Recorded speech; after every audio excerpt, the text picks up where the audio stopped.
Principles of Management. Chapter 2. Section 2.2. Personality, Attitudes, and Work Behaviors. Hi. My name is Karen. Welcome to Principles of Management Chapter 2, Section 2.2. In this video presentation, we are going to talk more about personality, attitudes, and work behaviors. Learning objectives. Watching this video chapter will help you do the following. Identify the major personality traits that are relevant to organizational behavior. Explain the potential pitfalls of personality testing. Describe the relationship between personality and work behaviors. Understand what values are.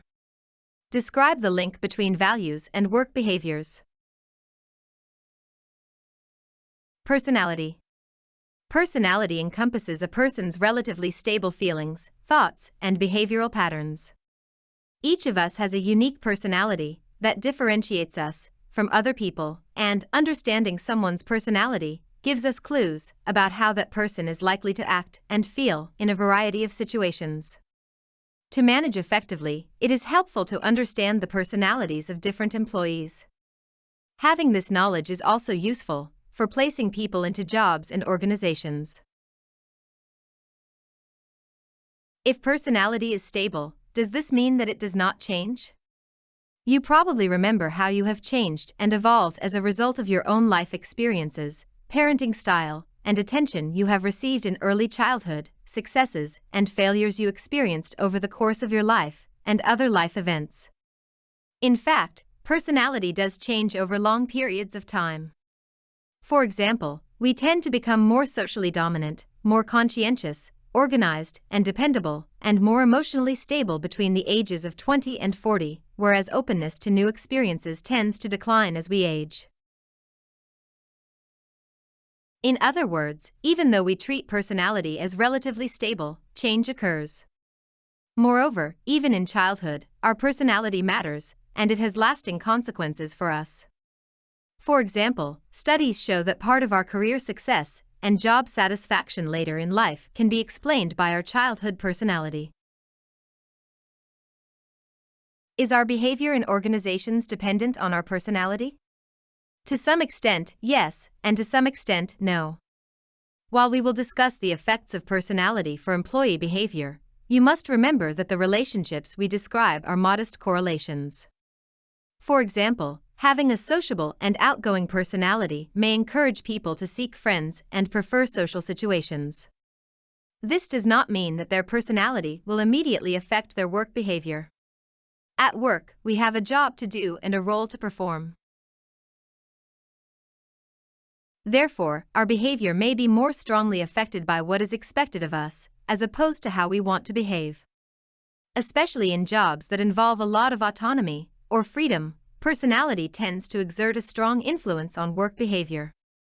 Something to consider when engaging in organizing activities, such as job design or enrichment. Big 5 personality traits. How many personality traits are there?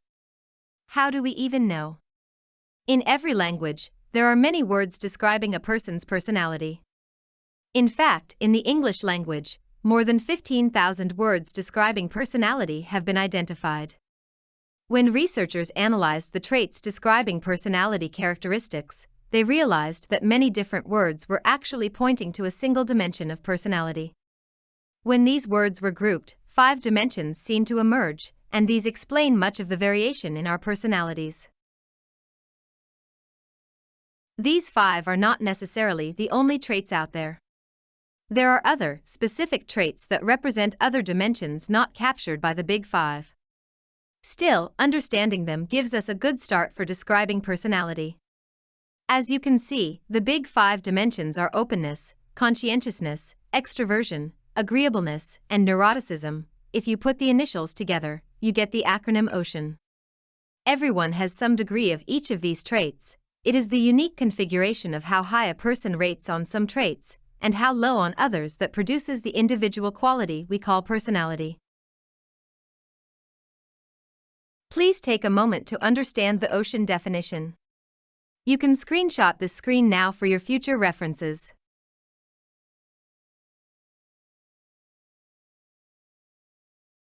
Openness is the degree to which a person is curious, original, intellectual, creative, and open to new ideas. People high in openness seem to thrive in situations that require flexibility and learning new things. They are highly motivated to learn new skills, and they do well in training settings. They also have an advantage when they enter into a new organization. Their open-mindedness leads them to seek a lot of information and feedback about how they are doing, and to build relationships, which leads to quicker adjustment to the new job.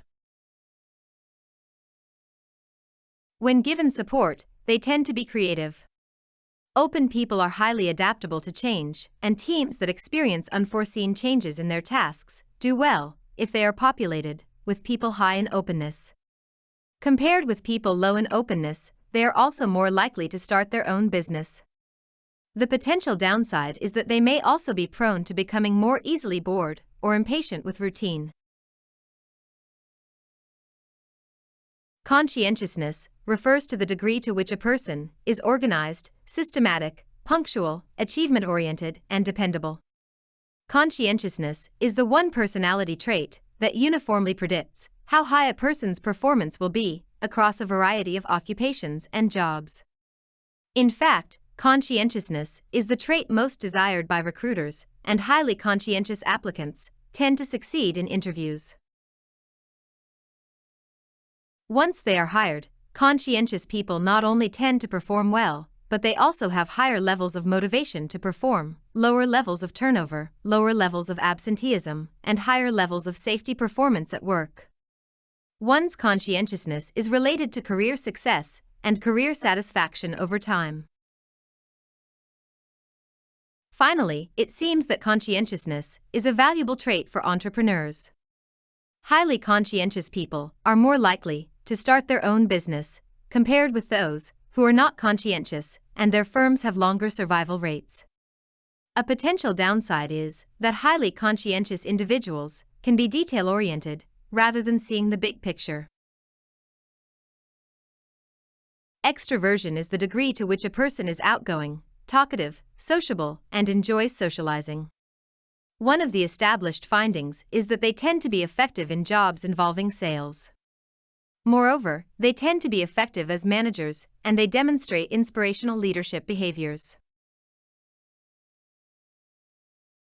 Extroverts do well in social situations, and, as a result, they tend to be effective in job interviews. Part of this success comes from preparation, as they are likely to use their social network to prepare for the interview. Extroverts have an easier time than introverts do when adjusting to a new job. They actively seek information and feedback and build effective relationships, which helps them adjust. Interestingly, extroverts are also found to be happier at work, which may be because of the relationships they build with the people around them and their easier adjustment to a new job. However, they do not necessarily perform well in all jobs. Jobs depriving them of social interaction may be a poor fit. Moreover, they are not necessarily model employees. For example, they tend to have higher levels of absenteeism at work, potentially because they may miss work to hang out with or attend to the needs of their friends. Agreeableness is the degree to which a person is affable, tolerant, sensitive, trusting, kind, and warm. In other words, people who are high in agreeableness are likable people who get along with others. Not surprisingly, agreeable people help others at work consistently. This helping behavior does not depend on their good mood. They are also less likely to retaliate when other people treat them unfairly. This may reflect their ability to show empathy and to give people the benefit of the doubt. Agreeable people may be a valuable addition to their teams and may be effective leaders because they create a fair environment when they are in leadership positions. At the other end of the spectrum, people low in agreeableness are less likely to show these positive behaviors. Moreover, people who are disagreeable are shown to quit their jobs unexpectedly, perhaps in response to a conflict with a boss or a peer. If agreeable people are so nice, does this mean that we should only look for agreeable people when hiring? You might expect some jobs to require a low level of agreeableness. Think about it. When hiring a lawyer, would you prefer a kind and gentle person, or someone who can stand up to an opponent? People high in agreeableness are also less likely to engage in constructive and change-oriented communication. Disagreeing with the status quo may create conflict, and agreeable people may avoid creating such conflict, missing an opportunity for constructive change. Neuroticism refers to the degree to which a person is anxious, irritable, temperamental, and moody. It is perhaps the only Big Five dimension where scoring high is undesirable. Neurotic people have a tendency to have emotional adjustment problems and habitually experience stress and depression. People very high in neuroticism experience a number of problems at work. For example, they have trouble forming and maintaining relationships, and are less likely to be someone people go to for advice and friendship. They tend to be habitually unhappy in their jobs and report high intentions to leave, but they do not necessarily actually leave their jobs. Being high in neuroticism seems to be harmful to one's career, as these employees have lower levels of career success, measured with income and occupational status achieved in one's career. Finally, if they achieve managerial jobs, they tend to create an unfair climate at work. In contrast, people who are low on neuroticism, those who have a positive affective disposition, tend to experience positive moods more often than negative moods. They tend to be more satisfied with their jobs and more committed to their companies. This is not surprising, as people who habitually see the glass as half full will notice the good things in their work environment, while those with the opposite character will find more things to complain about. Whether these people are more successful in finding jobs and companies that will make them happy, build better relationships at work that increase their satisfaction and commitment, or simply see their environment as more positive, it seems that low neuroticism is a strong advantage in the workplace. Evaluate yourself on the Big Five Personality Factors website to see how you score on these factors. Other personality dimensions. In addition to the Big Five, researchers have proposed various other dimensions, or traits, of personality. These include self-monitoring, proactive personality, self-esteem, and self-efficacy. Self-monitoring refers to the extent to which a person is capable of monitoring his or her actions and appearance in social situations. People who are social monitors are social chameleons who understand what the situation demands and act accordingly, while low social monitors tend to act the way they feel. High social monitors are sensitive to the types of behaviors the social environment expects from them. Their ability to modify their behavior according to the demands of the situation they are in and to manage their impressions effectively are great advantages for them. They are rated as higher performers and emerge as leaders. They are effective in influencing other people and are able to get things done by managing their impressions.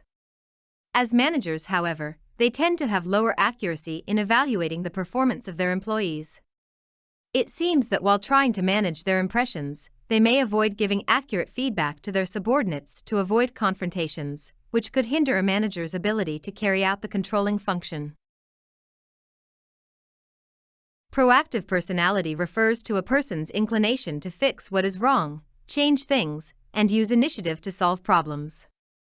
Instead of waiting to be told what to do, proactive people take action to initiate meaningful change and remove the obstacles they face along the way. Proactive individuals tend to be more successful in their job searches. They also are more successful over the course of their careers because they use initiative and acquire greater understanding of how the politics within the company work. Proactive people are valuable assets to their companies because they may have higher levels of performance. They adjust to their new jobs quickly because they understand the political environment better and make friends more quickly. Proactive people are eager to learn and engage in many developmental activities to improve their skills. For all their potential, under some circumstances, proactive personality may be a liability for a person or an organization. Imagine a person who is proactive, but is perceived as too pushy, trying to change things other people are not willing to let go of, or using their initiative to make decisions that do not serve a company's best interests. Research shows that a proactive person's success depends on his or her understanding of the company's core values, ability, and skills to perform the job and ability to assess situational demands correctly. Self-esteem is the degree to which a person has overall positive feelings about himself or herself. People with high self-esteem view themselves in a positive light, are confident, and respect themselves. In contrast, people with low self-esteem experience high levels of self-doubt and question their self-worth. High self-esteem is related to higher levels of satisfaction with one's job and higher levels of performance on the job. People with low self-esteem are attracted to situations where they will be relatively invisible, such as large companies. Managing employees with low self-esteem may be challenging at times, because negative feedback given with the intention of improving performance may be viewed as a negative judgment on their worth as an employee. Therefore, effectively managing employees with relatively low self-esteem requires tact and providing lots of positive feedback when discussing performance incidents. Self-esteem around the globe. Which nations have the highest average self-esteem? Researchers asked this question by surveying almost 17,000 individuals across 53 nations in 28 languages. On the basis of this survey, these are the top 10 nations in terms of self-reported self-esteem. The following are the 10 nations with the lowest self-reported self-esteem.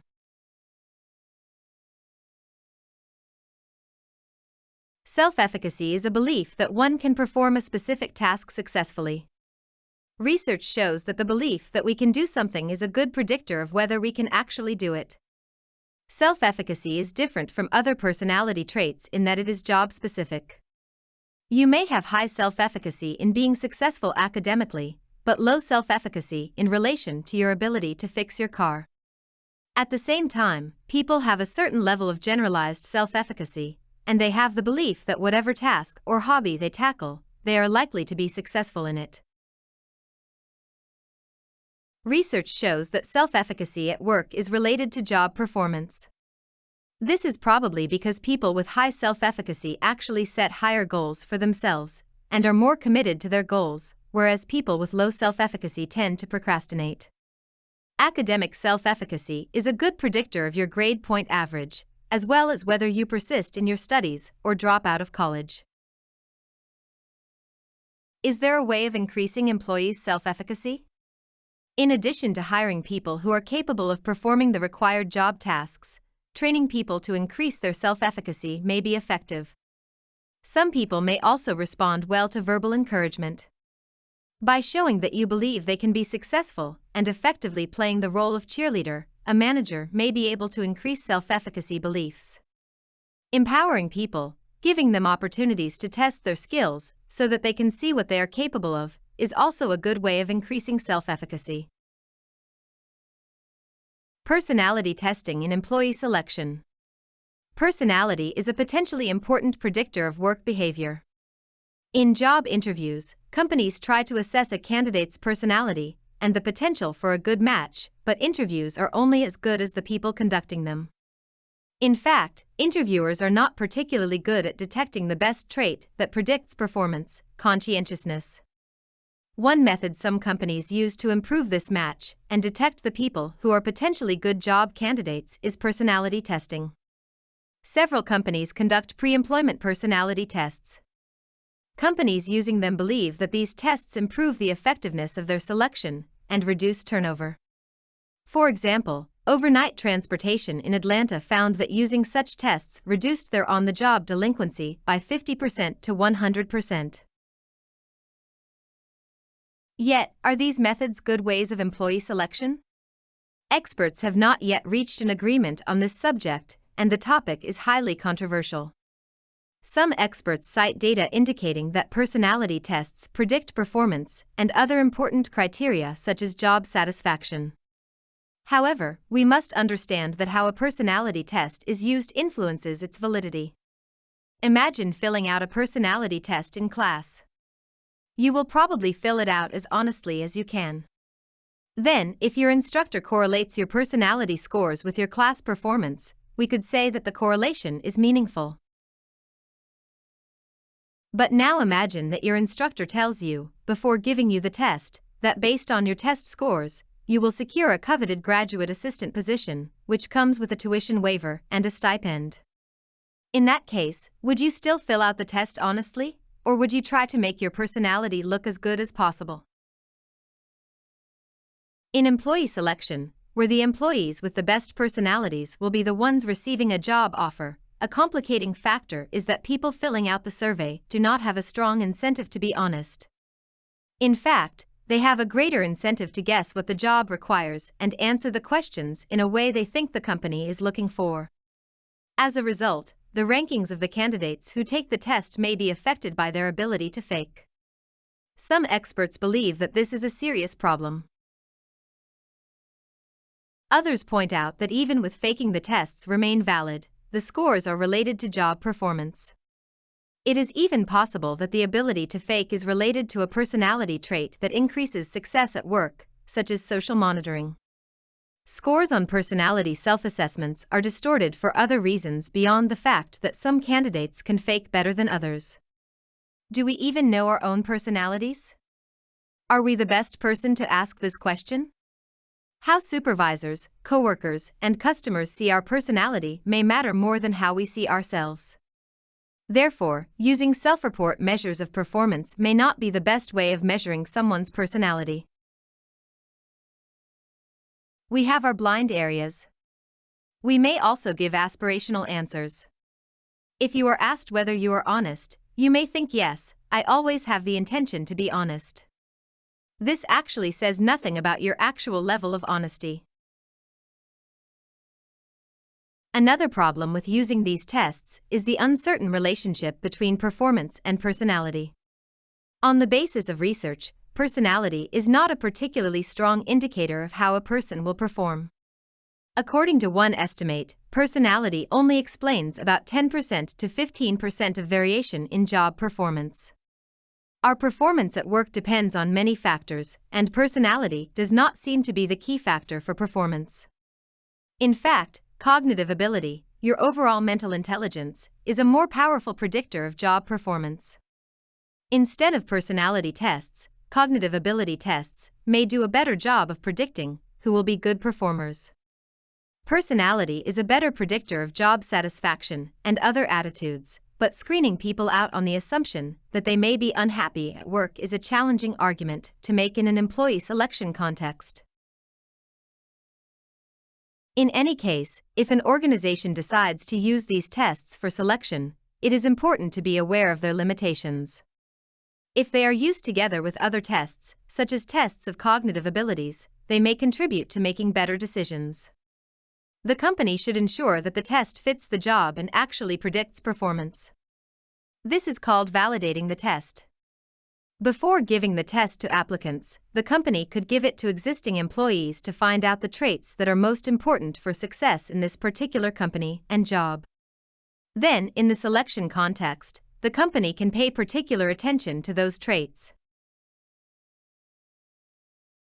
Finally, the company also needs to make sure that the test does not discriminate against people on the basis of sex, race, age, disabilities, and other legally protected characteristics. Rent-A-Center experienced legal difficulties when the test they used was found to violate the Americans with Disabilities Act, ADA. The company used the Minnesota Multiphasic Personality Inventory for selection purposes, but this test was developed to diagnose severe mental illnesses. It included items such as I see things or people around me others do not see.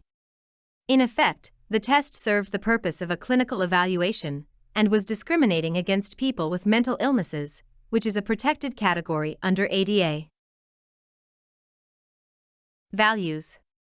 Values refer to people's stable life goals, reflecting what is most important to them.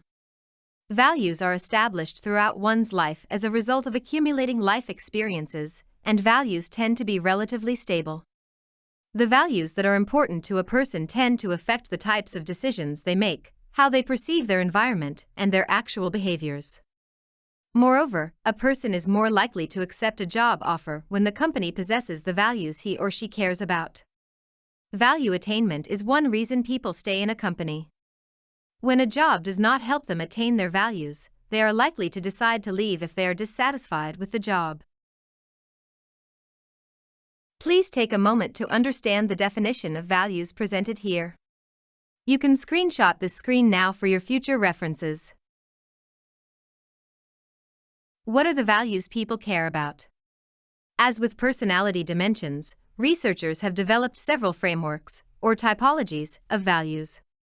One of the particularly useful frameworks includes 10 values. Values a person holds will affect their employment. For example, someone who values stimulation highly may seek jobs that involve fast action and high risk, such as firefighter, police officer, or emergency medicine.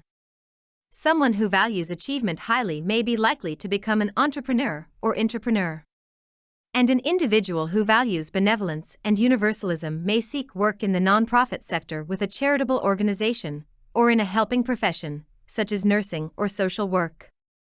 Like personality, values have implications for organizing activities, such as assigning duties to specific jobs or developing the chain of command.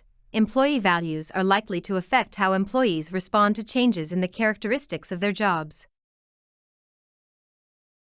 In terms of work behaviors, a person is more likely to accept a job offer when the company possesses the values he or she cares about. A firm's values are often described in the company's mission and vision statements, an element of the planning function. Value attainment is one reason people stay in a company. When a job does not help them attain their values, they are likely to decide to leave if they are also dissatisfied with the job. Congratulations! You have reached the key takeaway section in this video. Let's summarize what you have learned today. Personality traits and values are two dimensions on which people differ. Personality is the unique, relatively stable pattern of feelings, thoughts, and behavior that each individual displays. Big Five personality dimensions, openness, conscientiousness, extroversion, agreeableness, and neuroticism, are important traits. Others that are particularly relevant for work behavior include self-efficacy, self-esteem, social monitoring, and proactive personality. While personality is a stronger influence over job attitudes, its relation to job performance is weaker.